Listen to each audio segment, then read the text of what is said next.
But we're all experiencing a tremendous amount of darkness, I guess, that we are seeing in the world outside of us. Maybe we're feeling it inside of us, and that's probably where we're feeling most of it.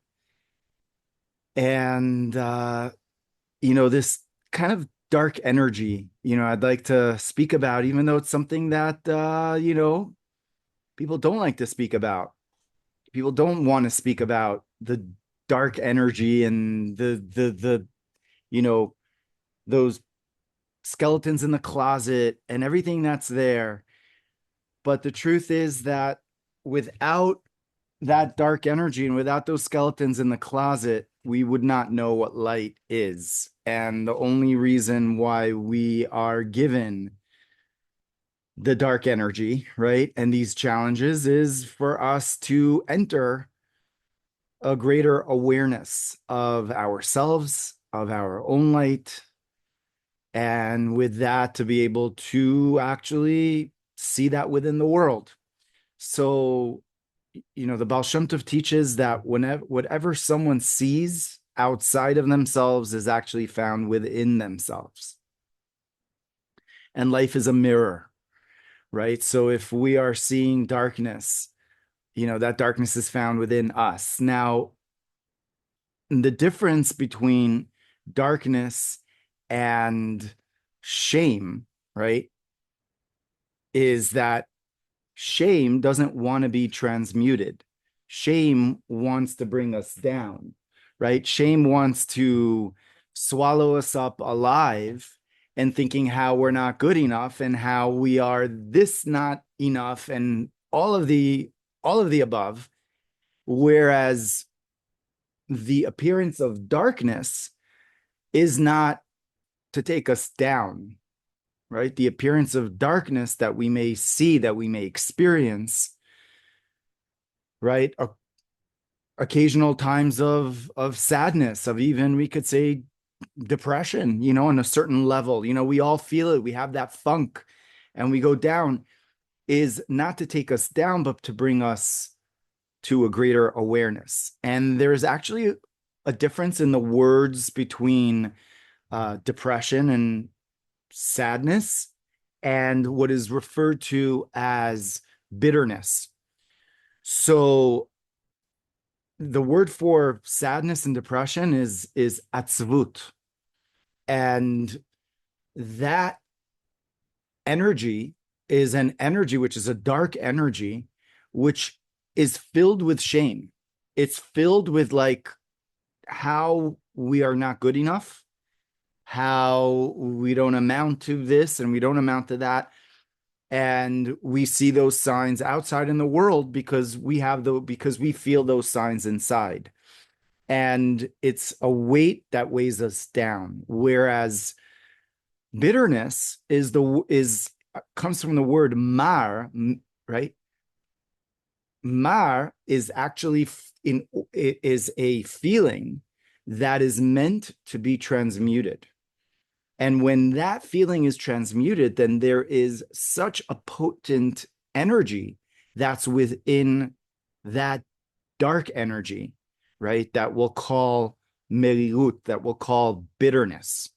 So there's a distinction between sadness, depression that is filled with shame, filled with a stigma, filled with how terrible and bleak and dark and there is no hope, right, out in the world, versus what is this coming to teach me? What is happening over here, and what is it actually coming to transmute within? And all of this requires one word. It requires courage to be able to distinguish between the bitterness and the depression and the sadness, between the Yeush in Hebrew, which means there is just no hope, versus what we know, Ein Yeush Ba'olam, right? Like Rabbi Nachman says, like there is no such reality as that there's no hope. There's bleakness, right? And so we know that the energy of the week is very much reflected on from where? From the parsha of the week that we are in. And this parsha is filled with a lot of this darkness that is transmuted into light. And in fact, next week on Tuesday, we're going into a period of time, which is called the period of time of the 3 weeks, where these 3 weeks are the three most, we could say, intense weeks of the year, right? That it's a time of the breaching of the walls of Jerusalem, and for 3 weeks after that, there was a destruction, culminating in the destruction of the temple in Jerusalem, both temples, in fact. And for most people, you know, when when they when they think about the 3 weeks, they're like, oh no, you're not supposed to, start new ventures. You're not supposed to move into a new house. You're not supposed to get, make any major moves. It's not a good idea to do it during the 3 weeks, right? Because the 3 weeks are intense types of weeks. And the truth is that the 3 weeks are not meant to be a time for depression, for sadness. Yes, we feel it. And there's a lot of it that is felt in the world, right? Like Reb Zusha Vanipoli said, just if I could listen to the world and I could just be there in presence for the world and I could have 2 ears that could listen, I would heal the world, right? And if we would be able to be there and listen, then we would be able to heal, right? The world. We would be able to heal ourselves by being present to what is actually coming up, as opposed to how's this trigger affecting me and how am I responding to it versus how am I sitting with it. And we're sitting with this time for 3 weeks. And this Shabbat is a preparation. It's a preparatory type of a Shabbat for the 3 weeks. And the Shabbat is called, the Parsha of the week is called Balak, right? And it's named for the king of Midian, whose name was Balak ben Zippor, and he was a sort of a witchcraft wizard, in his own right, that was worried about the supernatural phenomenon of the children of Israel that were traveling very quickly through all of these lands, and they were approaching his land. And he was worried about what was going to happen. And so he calls upon the major witchcraft, right? We could say master, right? The grand genie, the grand master of dark magic, Bilam himself, and he was called Shatul Ma'ain. He had like a shut eye, and he had like one bulging kind of an eye that, with that eye and through a lot of dark magic, he was able to see the future, and he was able to he was able to bring about all types of curses upon people, and he was basically a wizard for hire, which is what happened, right? And he was hired, and he was brought about from his hometown. And in fact, the Midrash tells us that he was the grandson of Lavan, right? We all remember Lavan, the father-in-law of Jacob, and Lavan was the grand master of black magic in his days, right? And he was there, and Yaakov, Jacob, was in the very house of this grand master, trying to, like, you know, get him, basically, right? Trying to, you know, get him in these dark traps, and to, and to ensue him to be caught in this web of darkness. And Jacob was able to prevail, right? He prevailed through one ability, and that was his courage to stand in this place and to come back to it, and to have that belief, that emunah, that simple emunah in God, and to keep at it, right? To persevere. And with the collective soul of Jacob, that collective soul of Jacob is basically our inheritance. This inheritance of standing up to the face of evil, standing up to the face of lies, of darkness, that we as the Jewish people have been subjected to throughout history, and we still are, right? In unprecedented ways, despite, right, despite all of what is just and true and obvious, and 70 somewhat years after the Holocaust, right? And yet that there is that perseverance that we have been given, and that we have inside of us, right? From in the very core of who we are. So Bilam comes along into the country of Midian, and Balak prepares him to curse, right, the people. And the first time it happens, he builds these 7 altars, and he's like, here you go. Here are the people. This is what they're trying to do to us. Look at our beautiful country. Look at what they're doing to the Aryan race. Look at what they're doing to the German, right? And this is what all of our enemies have been saying. Like, look at what these people are doing to us. Look at what is happening. Look at how they're destroying the beautiful civilization that we have created, versus obviously not seeing the blessings and the light which the Jewish people and children of Israel have brought to the world, right? The notion of the one God, right? The notion of loving thy neighbor as yourself, right? The principles of justice, of humanity, of morality, right? And looking at that negative aspect of what we're looking to do, what we are, right? We're looking to destroy, right? As if. And so as Bilam opens up his mouth to curse the people, those curses turn into what?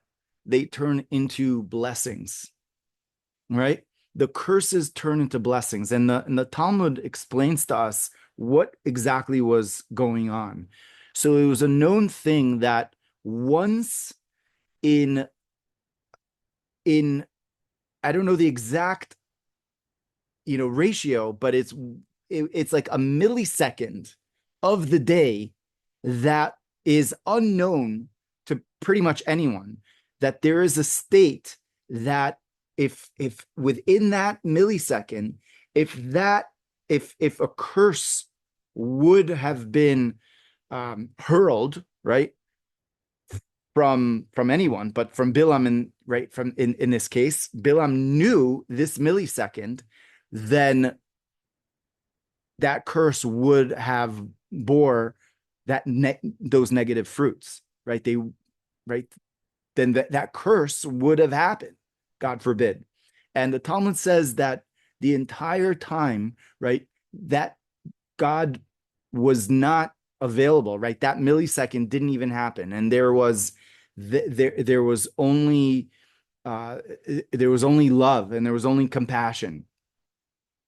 And this happened, this curse, right, turning into a blessing, happened not once, twice, but 3 times. And in fact, the greatest blessings in the entire Torah are found within these blessings of Bilam. And not only that, but the whole prediction of the coming of the redemption of Mashiach, right? Of King David, of seeing the battles that are going to ensue at the end of days, of what is going to happen.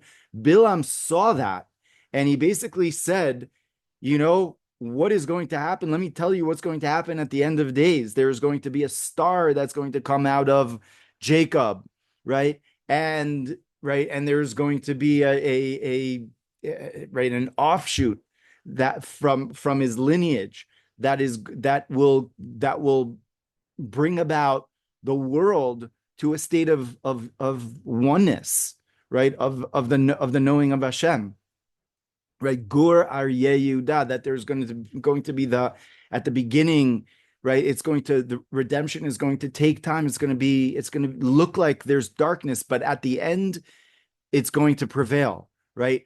And who predicted that? Who said that? Who prophesied that? It was Bilam prophesizing that. And in fact, the Maimonides, the Rambam, brings this down in his book, the Yad HaChazakah, at the end where he talks about Mashiach. And he says one of the proofs that Mashiach will come is basically that proof is found in the Torah. Where do we see the proof of Mashiach's coming in the Torah? And he said this as the 12th principle, right, of the belief in the coming of Mashiach is a principle in the Torah, right? Where do we have that? Where does he learn that principle from? From this week's Parsha, from the fact that Bilam prophesizes that this heir to the lineage of King David is going to come about and bring the world to a state of oneness, to a state of unity, to a state of goodness. And Bilam prophesizes that. So from a state of darkness, from a state of potential obliteration, comes the greatest light, comes the greatest transformation. It's the ultimate transformation, right? And in fact, the whole name of the Parsha, Balak, comes from the word to separate. Balak means to separate, right? It means to separate, to sever the mind, right? The head and the heart. That's what Balak means. And it comes from a similar word as Amalek, right? Which has that word like malak, right? Which means to separate, to take away the union between the mind and the heart, right? Because when there's a union between the mind and the heart, then what is there, right? There may not be perfection. We may not yet be there, but there is awareness. And when there is awareness, then we can see the darkness or the challenge not as something which is weighing us down and there's no hope, right, in it, but what is it actually an indication, and what is the lesson, the personal lesson that it has for me, right? What is the personal lesson that is there for me? And we're all asked that question. What is the personal question? What is the personal lesson that God is teaching me, right? Through current events, right? Through events that are happening in my life. Are they there to weigh me down and to say, that's it, look at that, and to complain and to be part of the problem? Because there's no lack of complaining and complainers and division and divisiveness that is there in the world right now. And we could look at that divisiveness and we could say, oh, look at that. Forget about it. It's bleak. It's over. It's like, what is happening? And, and it was right. And last Saturday, right? Right. In the attempted assassination, the world was absolutely shocked. Well, maybe not shocked. That's the truth.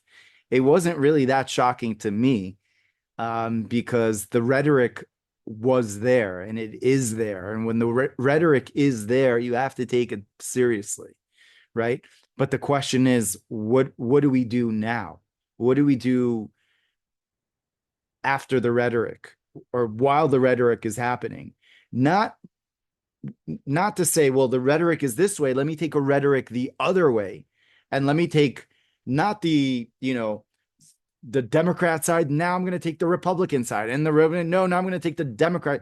It's not a question of parties. We have both parties inside of us, right? We've got both aspects. We've got both, right? It's not a question of who's right and who's wrong, and right, and who's against who. but the darkness that we're seeing is there to really ask us, now, what does that mean to you? Like, what does that now, where does this bring you to, right? Are we part of the problem, or are we part of the solution? So again, this week's parsha is like this energy, and it's like as we entered, this week, there was a lot of this kind of intensity and a lot of this type of dark energy that's there, and it's there customarily, traditionally in this month, the month of Tammuz, right? Which we spoke about last week, right? That the month of Tammuz is a month which is traditionally a month which is intense. And as we know that the months were divided between Jacob and Esau, and this month was given to Esau, and yet we're grabbing onto it, and it's the fixing of the eyes, right? It's the fixing of the perception. It's the fixing of, do I see the world as being bleak, or do I see the world as having possibility? And like we read a couple of weeks ago, the whole mitzvah of tzitzit, right?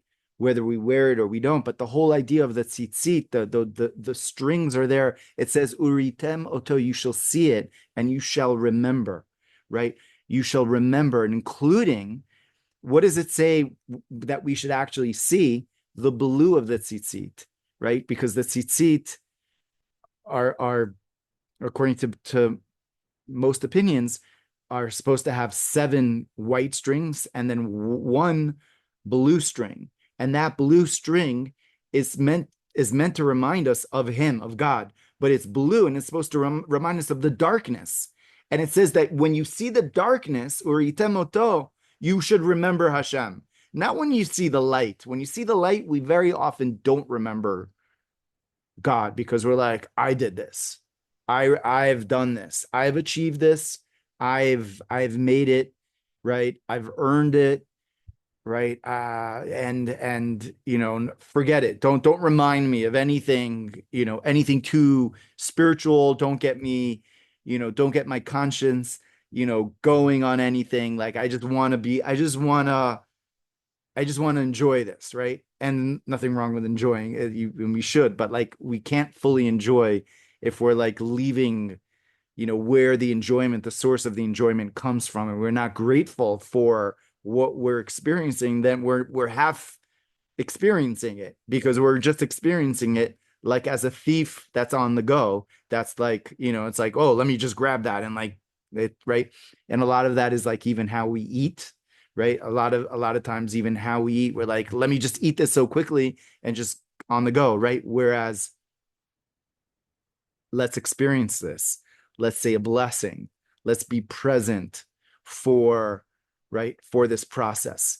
So when there's light, then we don't often see God, right? But the mitzvah of the tzitzit is like, in the darkness, uri temoto, you shall remember, you should see God, that within that dark string, or that dark night of the soul, right? Which we all go through, right? And perhaps this is a time for, for the US, for Israel, for, many countries around the world and people around the world, that that it's a time to see, where is God, where's Hashem in this equation, beyond the darkness, right? Beyond like that divisive darkness, which is there to, as if, be a force which is outside of us. Because if we're seeing it, it means that it's also inside of us, right? And just coming back to the parsha, right? So this darkness of uh that was there, right, within the people, the children of Israel, right? Because they that potential darkness that was there, Bilam, he saw that darkness, but then that darkness was transformed into blessings, right? The curses were turned into brachot, they were turned into blessings, which is a formula of spiritual alchemy, right? It's a spiritual alchemy of there is the darkness there. There is this form uh, of of activity, right? Of reactivity that I have.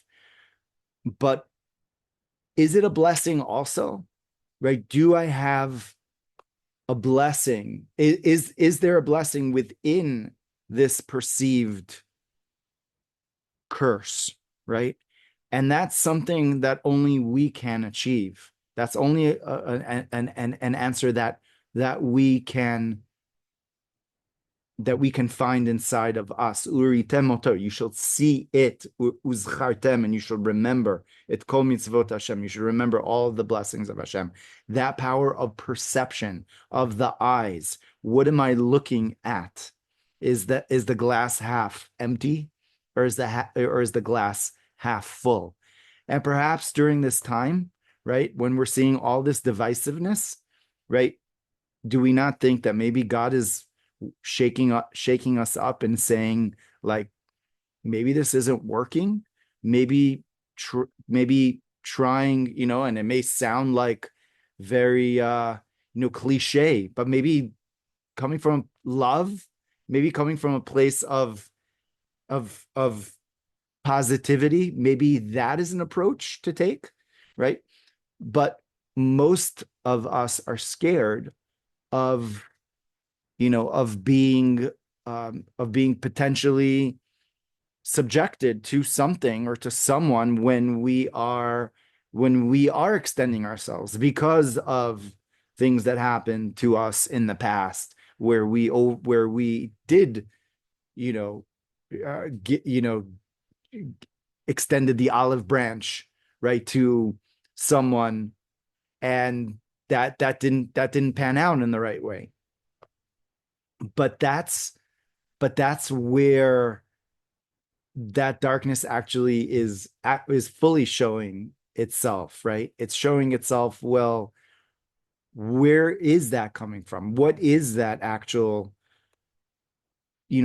perceived fear or pain? Where is it coming from, right? And if we are children of God, which we all are, right? So then that means that within us and through us, we have the power of Hashem, the power of emanating godliness in the world. And that's a reality, right? Now, is that something that we could do all day long? Well, that's the work, right? And that's that. But even the most, we could say, righteous, enlightened individuals don't have that, right? And they are not, they right, tzaddikim are able to do that, right? Come to that place and be in that place of being consistently, right, connected to Hashem. But most of us are not there, right? But what we could do is aim to be there, aim to take the step, aim to take one more step of not being less reactive and being more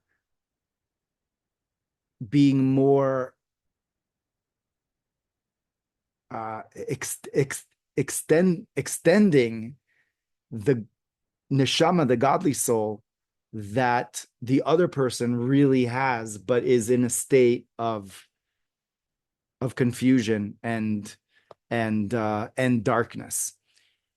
And so this brings us to really, like, how do we bring about and how do we actually transform this place of curses into blessings, right? And so it's explained that in Hasidus and in Kabbalah that there's a place of love that is found within each and every one of us, and that is our souls, right? Because our souls, our neshama, are basically love, right? They are connected to God and they are beloved all the time. Now, the reason why we don't feel that is because of the ego, the animal soul consciousness, the will to receive, the shame, right, etc. And Chassidus explains that it is the power of rachamim, the power of compassion, that is able to extract the love that is found within our souls, right? And the verse in Isaiah says, Yaakov asher pada es Avraham, that Jacob redeemed Abraham. How did Jacob redeem Abraham? He lived, right? Abraham died when Jacob was 15, right? So how did he redeem him? So it's explained, and Alter Rebbe brings this down in Tanya, that the attribute of compassion, that the attribute of what we call rachamim, compassion, has the ability to redeem that place inside of us, which has this, which is loving kindness. When the place of loving kindness inside of us is obscured, is hidden, right? And it seems like there's no way out. The way that, or the only way to really break out of that state of darkness is compassion, is the power of compassion. And Rabbi Shimon Bar Yochai, the greatest, right, Kabbalist, right, the greatest, soul of Moshe, he said that I have the ability to absolve the entire world from judgment. How did he have that power? And it's explained because of the power of compassion, the power of rachamim. Because whenever we're able to look at someone, starting with ourselves, with that state of compassion, with why am I acting this way? Why am I in this state of being stuck in this reactivity? Why is that? Because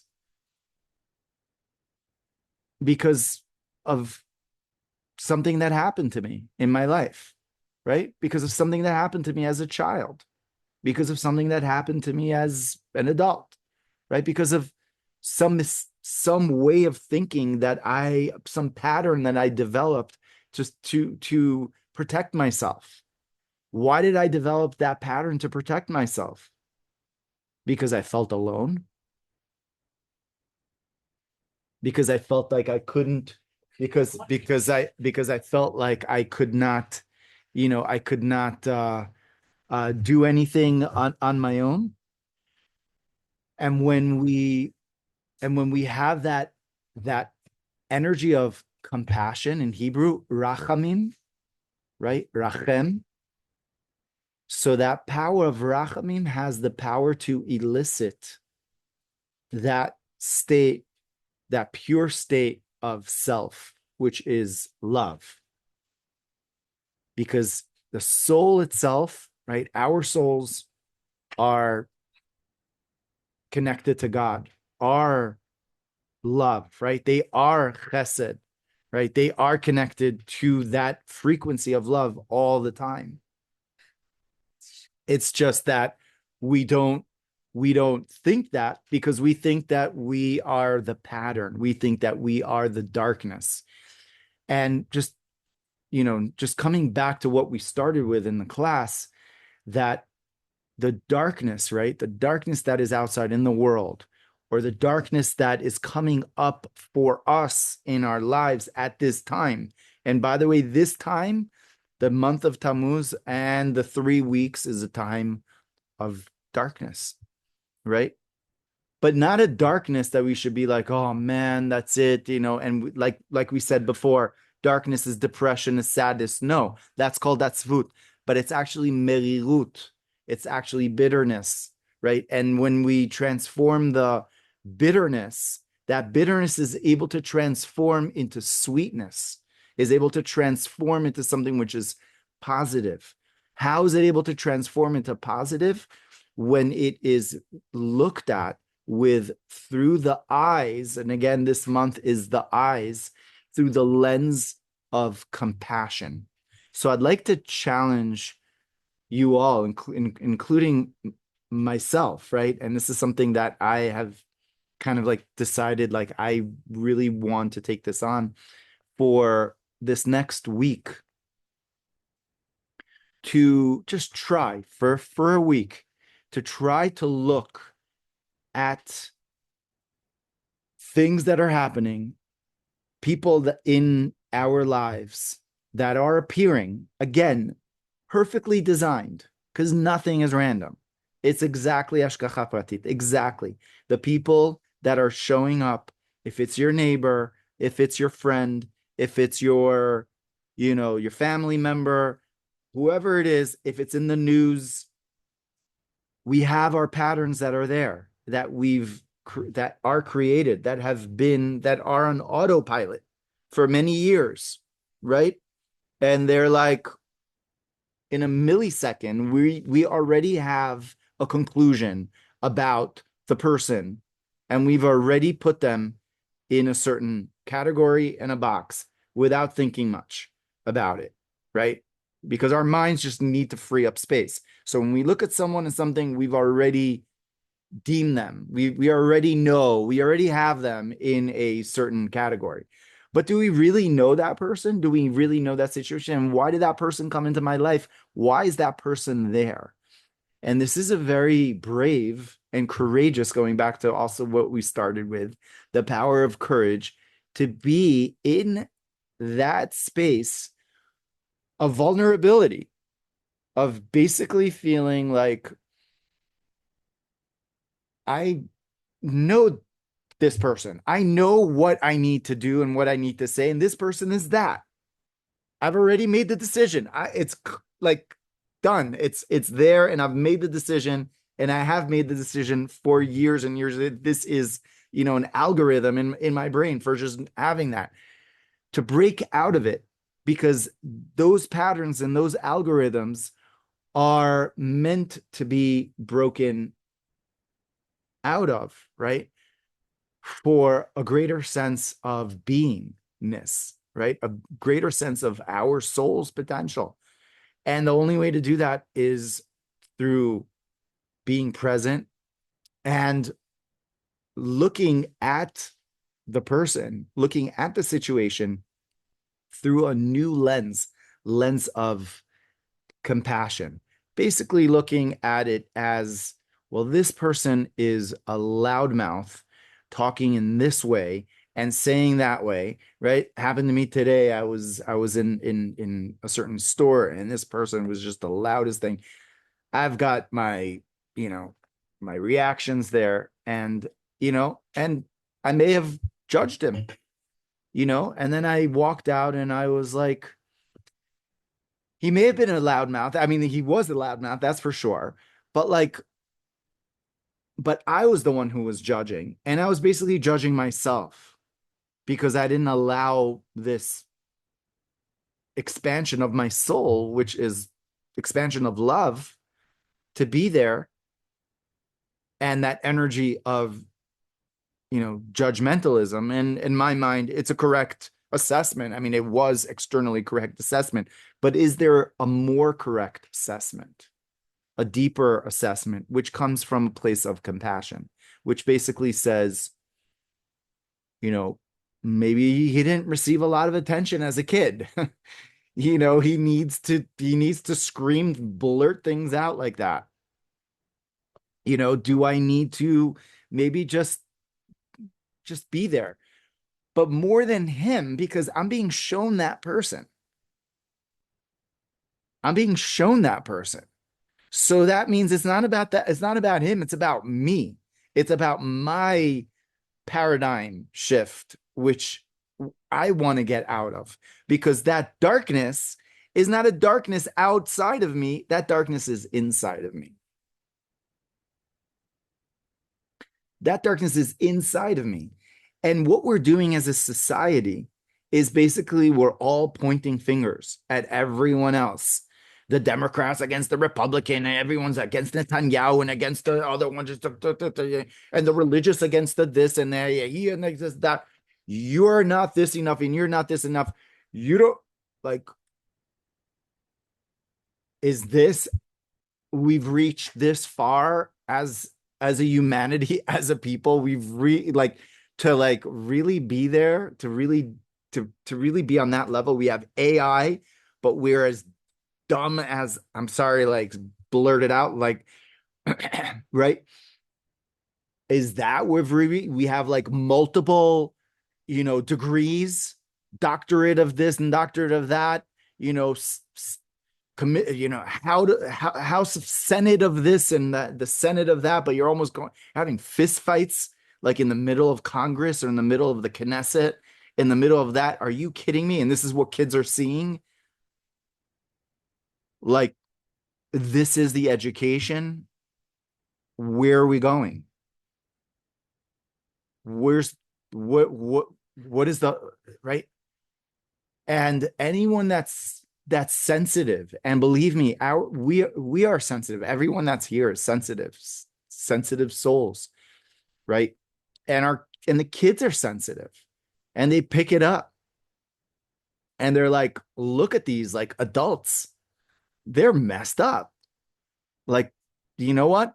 I don't want to be out there. I want to be in my phone. I want to be even more in there. And I want to, and it's compounding and it's compounding and it's compounding and it's compounding. And no one is teaching, right? Or we don't have enough people that are teaching, and not only teaching, but that are living this example of, can we be not just AI, right? But SI, could we be spiritually intelligent? Can we have spiritual intelligence, right? Emotional intelligence, right? Can we have that? Because the computers are smarter than us. AI is smarter than you. Like, kids don't have to write an essay anymore. Are you kidding me? Forget about Cliff Notes. Like, you know, and you could have it rewritten in the tone that you want, and the thing, and it's like, whoa. So it's going so fast, and we're so smart, but there's so much darkness. There's so much darkness, but it is on the cusp of so much light. We're on the darkness because when we have so much potential, and as soon as we grasp and we get this, like, spark is there, like, poof, all of this AI is meant to be used by the SI, by the EI, right? It's meant to be used by the human, not the computer using the human and hiding behind it, right? And hiding behind rhetoric and hiding behind comments and hiding behind dark places, right, on the internet. It's the SI, right? It's the spiritual intelligence, the emotional intelligence. It's that light that's there. So we could look at the state of what's going on in the world and be like, whoa, I am dejected. This is crazy. You know what? Let's eat and drink and be merry, for tomorrow we won't be here. So let's just party and just enjoy that, right? Enjoy this world and enjoy my little, what I've carved out of, a piece of the paradise of this world, right? Which is not really paradise, because if it's about me, it's not paradise, right? And now, right? Uh, we've just carved out, bunkers and gotten into defending that piece of paradise, of my paradise of the world, right? My little, house and job and security and this and that, just to have that all secure. But everyone else is, kind of doing that. And without in God we trust, which is right the premise of what America was built on, and Israel, and without God, without bringing God back into, right, not the fanatical God, right, that is the turnoff for so much, right, but like the God inside of us, which is God. God is not found outside of us, because God uh, could be a scapegoat for so much darkness. And there's been so much darkness that's been done in the name of God, and so many skeletons in the closet, right? In the church and in Jewish, everywhere in religion, right? So many terrible things that were committed, because that's God outside. That's God outside. And God is not found outside. God is found inside. God is found inside of your heart. God is found inside of you. That's where Hashem is, right? Like this famous story of the Kotzker Rebbe when he was a little child. He was a very wise, precautious child, and someone told him, I'll give you a ruble if you tell me where God is. And the Kotzker Rebbe says, I'll give you two if you tell me where he is not. And as and and that's the truth. That is it. Right? God is found inside of me. He's found outside of me. He's teaching me all the time. He's not just in the books. He is when he is in the good times, but he is in those dark times. And those dark places are teaching me, if I search and if I yearn to find the creator, which is really inside of me, right? To find that love. But that requires compassion, rachamim. And we all need so much compassion, because when we feel that we're defending our place, then it's one man against the other, one woman against the other. And women's fights are very like disgusting. They're catty. There's a lot of nails on it, right? And yeah.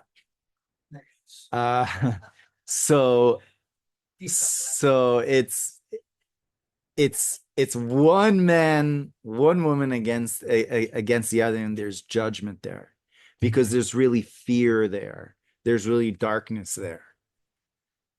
But if we are challenged to remain present and to come from a place of compassion.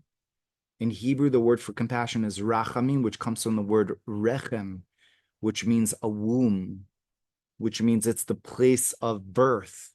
It's birthing something new. It's birthing me anew, right? That's what rachamim is. It's birthing me anew, right? I'm birthing something new, because we don't know what we are really. Like, we just think that we know who we are, but that knowledge of the self is so limited. Right, as much as we know, or we think that we're divine souls. We are a portion of God. We have a divine soul. Does that register? We are a portion of God. Do we know what God is?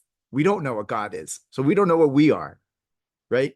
We may know what we are, what we've studied in school, what we did here, what we did, but that's a very limited portion of us. That's like the 1%, but there's the 99%.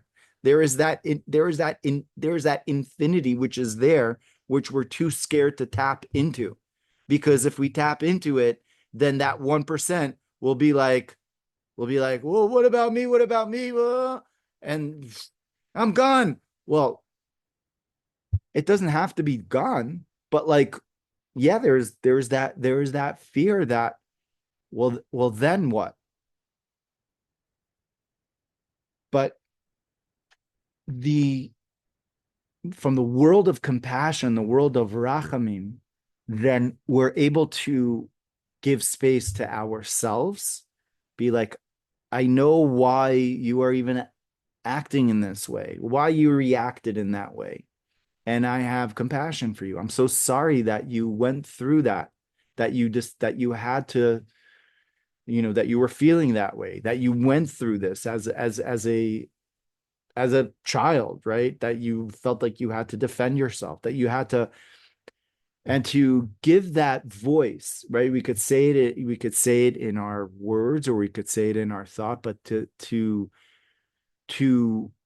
be there, to be that voice of compassion for ourselves and for others, right? And to try, we right, we may very easily fail, but that's okay. We could even give compassion to that.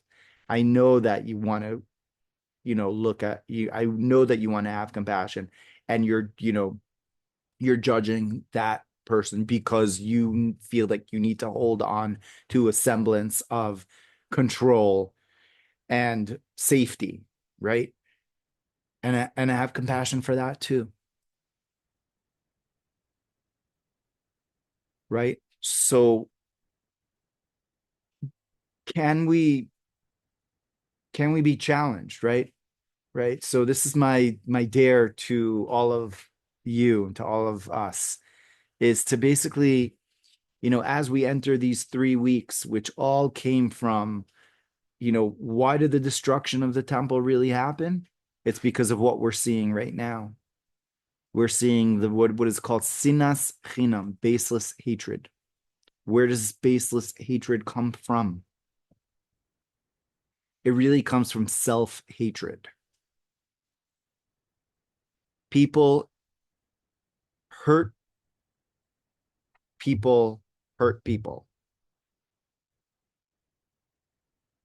right? Because if you're feeling like a godly soul, which you are, you would you wouldn't hurt anyone. You wouldn't want to hurt a thing. You wouldn't want to hurt a fly,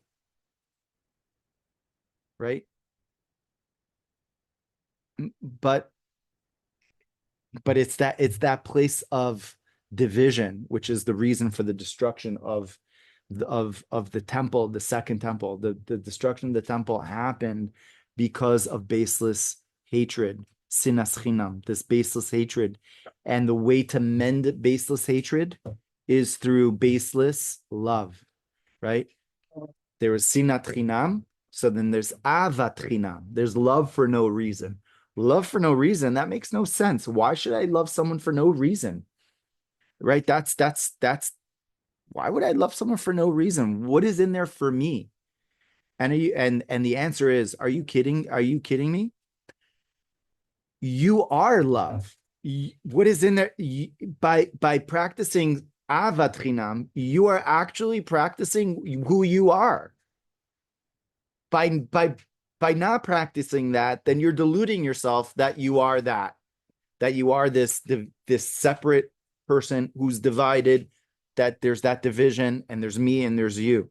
But then when there's the one, then there's the us, right? So that's reality. That's truth. That's right.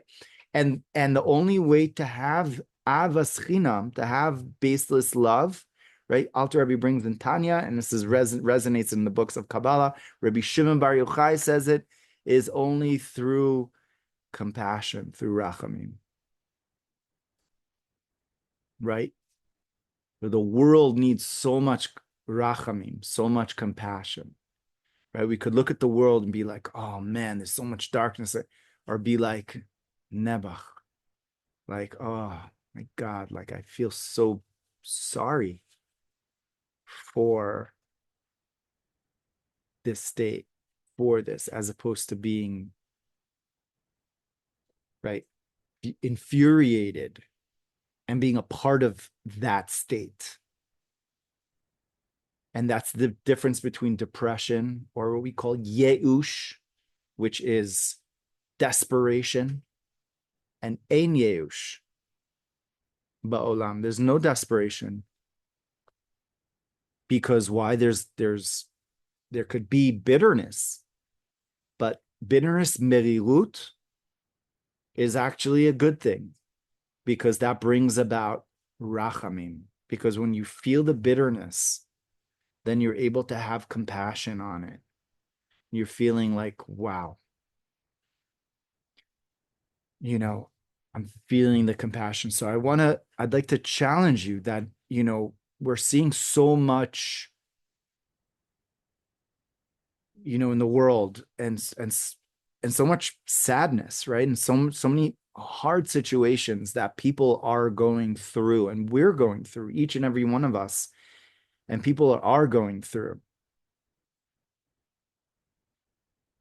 So a lot of times we could get like, we could get into that energy of like, oh, there's that person who's there, and they're bringing me into that vortex of what they're going through, of that darkness. And you could be like, oh, and that empathetic heart could be like, oh, and like you want to give, and you want to have that feeling, and that happened. Oh, and you're feeling it, and that feeling of depletion is not sustainable, and it's not something that we can even, it's not long term, because we're seeing things, and we're seeing situations would be like, at a certain point we can't even feel that bad anymore,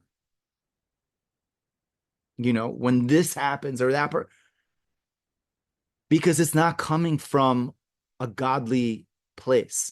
It's coming from a place of depletion, and a place of desperation, of yeush.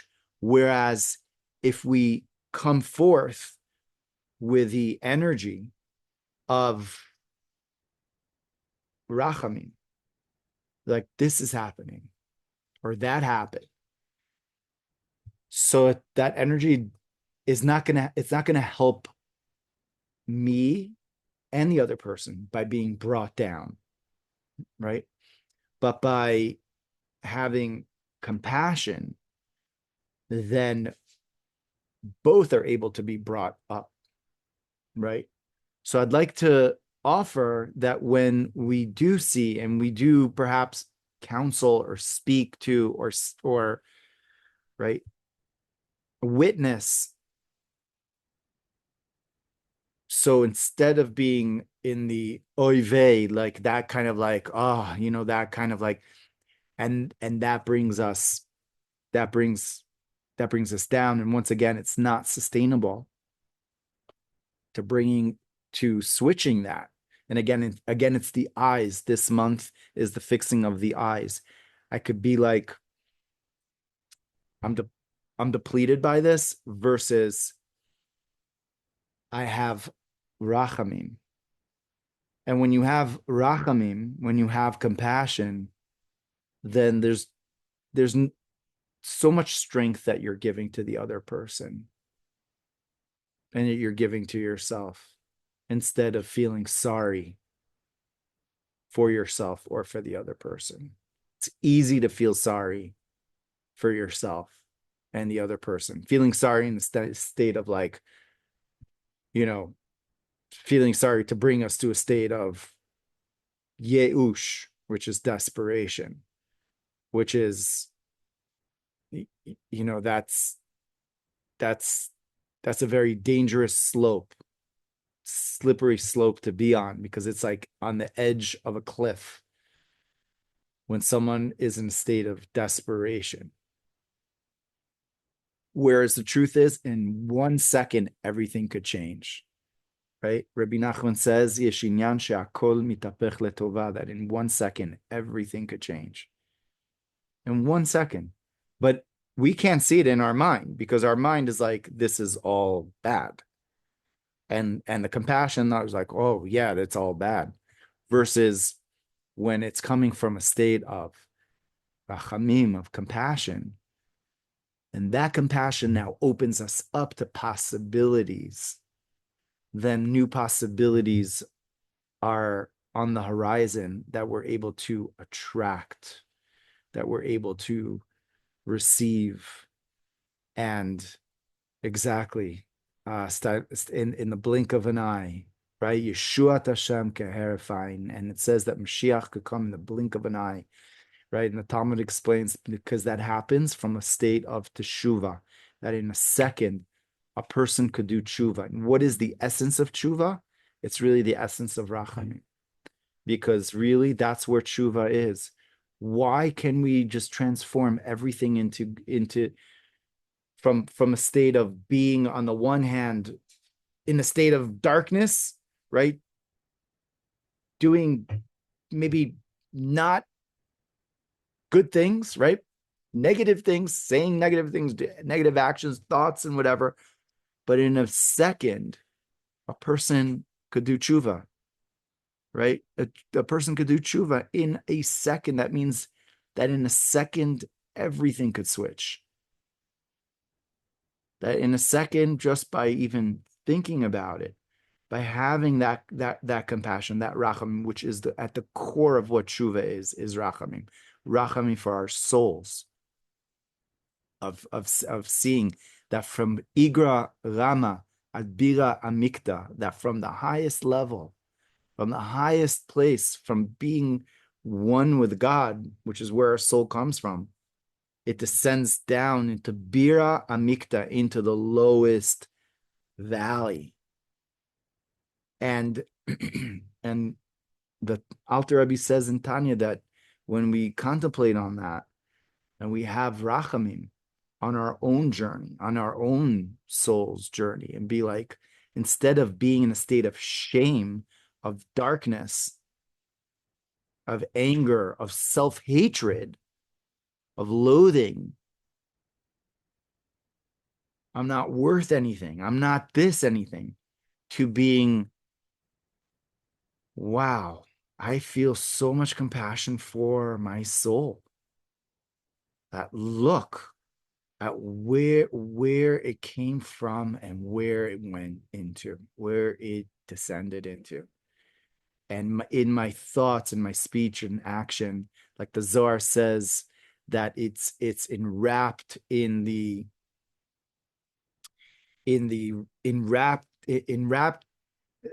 but in the thought, speech, and action of this world, right? And it is unable to get out of it.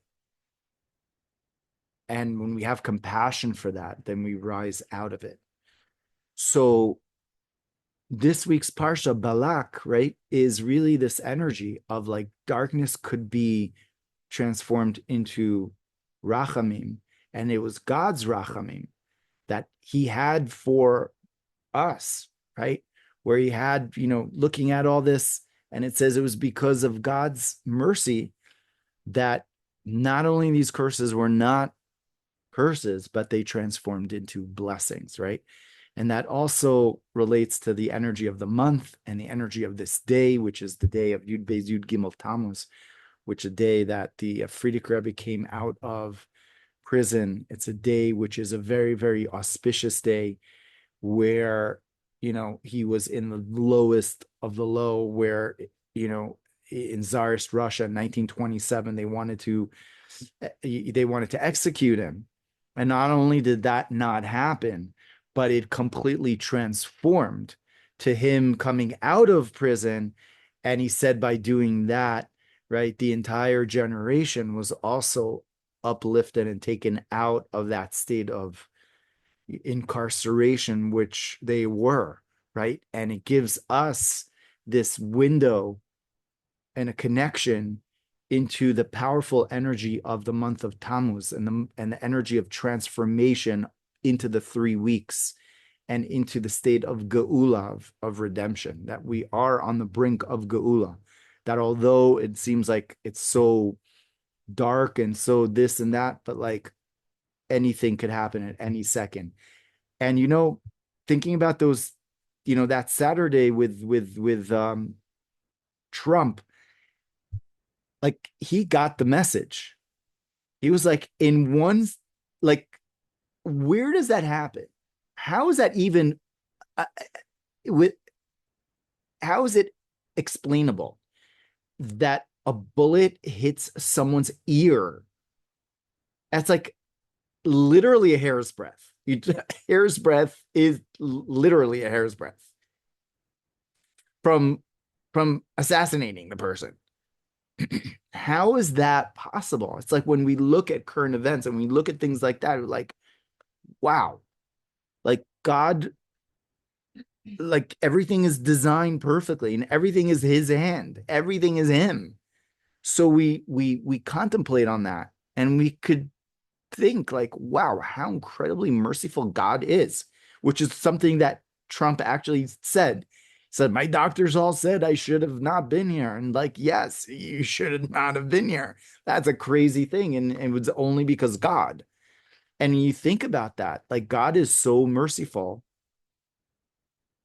for us in our lives all the time, right? On so many levels. And when we get into that flow of mercy of and so then that elicits our natural capacity of love and bring about our godly soul, right? The energy of our godly soul, which is our true reality, right? Who we truly are, right? That nefesh elokis. And that is what the world needs more of. Straight up. More light, more love, more compassion. And so I'd like to challenge you to join me in this next week to try our best, right? But even when we fail, to even have compassion there, to try our best to look at events and people in our lives with less judgmentalism and with more compassion. Even people that we would say, and I'm not talking over here about like enemies of the, people who are really like, let's not go there, right? Bad, that's a different category, right? But I'm talking about like day to day, life that happens to us. It doesn't happen to us, it happens through us. Right? So let's shift life happening to us to life happening through us, through compassion, right? So with that, I'd like to wish you all a beautiful new week, or rather end of the week, Shabbat, and many blessings for us to be able to live with more compassion. And remember, Geula is here already and is waiting to be seen and to be experienced. And that all happens keherif ayin, that all happens in the blink of an eye. And everything can happen and does happen in the blink of an eye. Ein yeush ba'olam. There is no desperation in the world at all. And there is the reality of our godly soul. And that is something which is unfathomable. But when we have compassion, then that becomes more of who we are. The God part of us becomes our reality, our personality.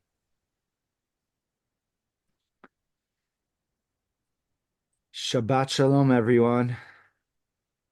Shabbat shalom. Thank you. Shabbat shalom. Rabbi, do we have class on Sunday or no?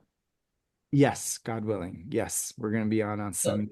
Class on Sunday. Rabbi. Thank you. Shabbat shalom. Blessings, Thank you so everyone. much. Shabbat Shabbat shalom. shalom. Shabbat shalom, Thank you. everyone.